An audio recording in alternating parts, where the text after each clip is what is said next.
बच्चों, हमारा प्रश्न है CONH3 4Cl2NO2 तथा CONH3 4Cl होगा। ठीक है, Cl NO2 Cl है। ज्यामितीय समावयवता, प्रकाशिक समावयवता, लिंकेज समावयवता, आयनन समावयवता। चलिए समझते हैं इस प्रश्न को। अगर इस प्रश्न की बात करें मुख्य अवधारणा की, तो मुख्य अवधारणा में हम लोग को समझना होगा कि समावयवी किसे बोलते हैं। ठीक है, समावयवी किसे बोलते हैं? समावयवी उसको बोलते हैं जिसका अनुसूत्र समान रखे, लेकिन संरचना या ज्यामिति भिन्न रखे। ठीक है, अब क्या है, ज्यामितीय समावयवता के लिए जो होता है ना, और प्रकाशिक समावयवता के लिए संरचना सूत्र भी समान होने चाहिए। संरचना सूत्र भी समान होने चाहिए।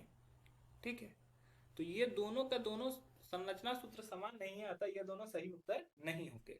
क्यों नहीं है? तो अगर देखो, कोबाल्ट के साथ यहाँ पे NH3 होल 4 है, NH3 होल 4 है, उसके बाद Cl2 है, और बाहर में हमारा क्या है, NO2 है। जबकि दूसरी तरफ में क्या है कि CONH3 जो होता है, NH3 का होल 4 है, यहाँ तक तो सेम है, लेकिन उसके बाद हमारा Cl आ जा रहा है। ठीक है, और उसके बाद हमारा NO2 आ रहा है, और उसके बाद फिर बाहर में एक Cl आ रहा है। तो देखो क्या है कि यहाँ पे 2 क्लोरीन अंदर में है, जबकि यहाँ पे एक क्लोरीन और एक NO2 ग्रुप प्रेजेंट है। तो संरचना सूत्र समान नहीं हुआ, अतः यह दोनों उत्तर सही नहीं होगा। अब लिखा होता है लिंकेज समावयवी।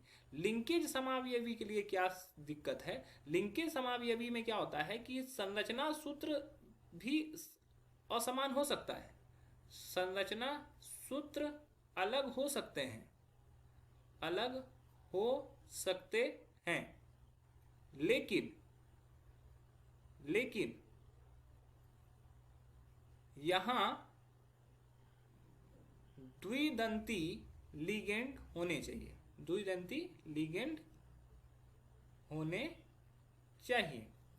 अब द्विदंती लिगेंड के बारे में बात करें तो यहां पर जो हमारा NO2 होता है, NO2 माइनस, ये द्विदंती लिगेंड। ठीक है, ये द्विदंती लिगेंड में यहाँ पे देखो, अगर इस वाले में देखोगे तो NO2 बाहर में है और Na2 यहाँ पर अंदर में है। तो ये तो लिगेंड की भांति कार्य कर रहा है, लेकिन ये बाहर में है, ये आयन की भांति कार्य कर रहा है, तो ये सही उत्तर नहीं होगा। तो लिंकेज समावयवी भी नहीं होगा। अब आखिरी में आता है हमारा आयनन समावयवी। आयनन समावयवी का मतलब क्या हुआ? आयनन समावयवी का मतलब हो गया कि अनुसूत्र समान हो तथा जल में भिन्न आयन देते हों।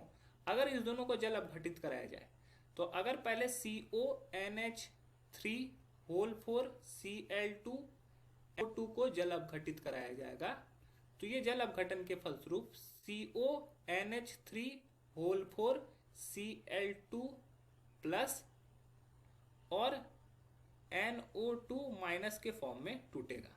जबकि अगर CONH3 होल 4 ClNO2 Cl को जल अपघटित कराया जाएगा, तो ये हो जाएगा CONH3 होल 4 ClNO2, ये प्लस में और Cl माइनस में। तो यहाँ पे देखो दो भिन्न भिन्न आयन दिया। ऋणात्मक आयन जो होता है, दो अलग अलग आयन है, और धन आयन भी अलग अलग है। यहाँ पे 2 क्लोरीन है, जबकि एक क्लोरीन और एक NO2 ग्रुप है। तो यही समावयवता ये प्रदर्शित करेगा, आयनन समावयवता। आशा है यह प्रश्न आपको समझ में आया होगा। धन्यवाद।